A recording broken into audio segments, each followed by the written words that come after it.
Because from 2012-2013, up to last financial year, our counties had received from the national government around 3.3 trillion Kenya shillings.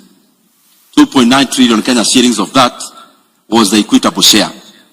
And around 370 billion or thereabout was the additional monies, especially conditional grants that we give to our counties.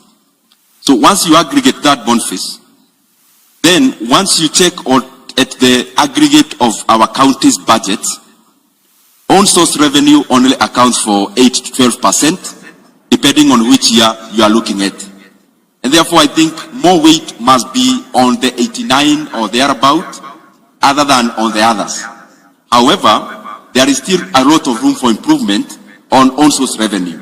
But I want to concentrate more on where there is more meat than the bone, which is the monies that the counties actually receive from the national government, because history is clear that over 90% has been coming from the national government. As we talk about that, we are talking about also revenue collection in terms of the national government. Why?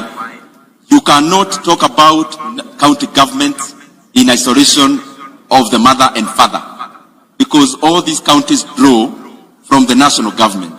And in my assessment, what we make as a budget is an element of something. And I don't want to use a lot of jargons. It is an element, or the budget that we make is an element of the wealth of our country. In consequence, we call it GDP. And I'm just trying to answer you in terms of the broadening of the monies that we take to our counties as I wind up with the laws that we need to change. As we talk about GDP in Kenya now, and especially I'm talking to governors for them to also, as I talk about national government, to see where they can actually trickle down in terms of correction of revenue. GDP in Kenya, we count it or we aggregate it. Number one is primary. When you talk about primary GDP or primary wealth or primary production, most of it is in agriculture. And you'll see how there is a contradiction. That in Kenya accounts for around 18.2%. Then, of course, tertiary, which is industry, which currently accounts for 16.2%. Service industry accounts for 65% in our GDP. Now, what is the contradiction? The contradiction is that most of the Kenyans are actually engaged in the primary production, which only accounts for 18%. Most of the own source revenues of our county governments, from sales to each other, from sales to, not sales the governor, but sales the revenue, is actually money in the primary production. Because primary production is from mining to quarrying to anything else around that. I think our county governments must find a way to also encroach on the other. Because a county government must be able to know, last year how much money did I get on this segment of the GDP? And the contradiction I was talking about is that most of these monies that are collectible by the county government actually comes from the smallest segment of our GDP. In the national level, there are things that we are doing in terms of baking a broader cake. That is why a lot of money has been put into agriculture, primary production in terms of forestry, in terms of we are now logging mature trees, and especially in designated areas. We are currently likely to also lift the moratorium in terms of mining, and I'm sure the county governments are already relating with their own revenues. As I come to the close, a collection of monies, because we are talking about money, both at the county level and the national level, you look at it in 3 dimensions. That is the fiscal dimension, where you craft policies to increase the taxation or the fees or the revenues. Then there is the administration part. The administration part especially is in terms of how much tax, the enforcement of it, the trust of the people to pay that tax, and everything else around enforcement and collection, including digitization. And lastly, as I answer your question, is in terms of legal issues. On legal issues, I would propose to the people, especially our governors, to find a way, and especially the senators, on how we can change our law. Number one, there is a very huge contradiction in how we allocate money. Why?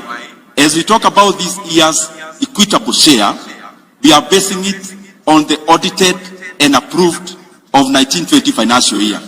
I think we should go actually the extra mile and not talk about audited and approved, since the entire budget of Kenya is based on projection, and projections are done using science. I think also the allocation, the equitable shares to our counties must also be based on the same parameter. If that was to happen, our counties currently at the same percentage would be receiving close to 500 billion Kenya shillings. And the current scenario in terms of projection, we are just at 15. But we have to hold our hearts in terms of making the GDP I referred to, which is the cake, so that instead of talking about 2.6 trillion Kenya shillings in terms of projected revenue, then we enhance that in terms of enlarging the tax base, but also consequent, we also strengthen our state so that we raise our collection of revenue in terms of GDP from the current 16%. If we just do like South Africa 25%, I'm sure the governors here would be smiling all the way to development. Thank you very much. Thank you very much, Session Chair. I just want to wrap up with an observation. Number one, I agree with our CS National Treasury that the intention of the National Treasury is not to supervise counties. And we want the National Treasury to walk the talk. However, we have a miscellaneous amendment to the PFM Act, which provides for a creation of a committee that will supervise revenue collection by counties. In our view, this is going against the spirit of the theme of this devolution conference, where the National Assembly should be coming up with progressive bills to support and enhance devolution, and not the progressive bills which are going to claw back on devolution. So in our considered opinion as governors, that proposal of amending the PFM Act